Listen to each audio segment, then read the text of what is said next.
Yeshua said it at a young age, 12 years old. He came in, what did he say?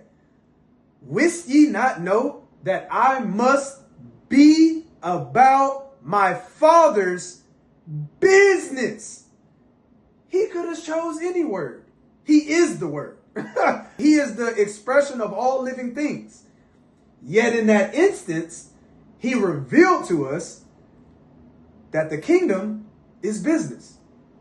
Father is the ultimate entrepreneur, which is why we see this illustration in the parable of the talents, where the one who had 5 increased to 10. The one who had 2 increased to 4. The one who had 1 didn't increase, and he was called a wicked and lazy servant. Why? Because everything that Father does is for increase. Like, he don't plant nothing without the expectation of increase. Why?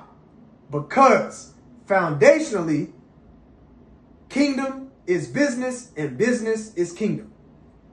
The purpose of a business, just like the purpose of a kingdom, is to grow. Which is why I say businesses are modern day kingdoms.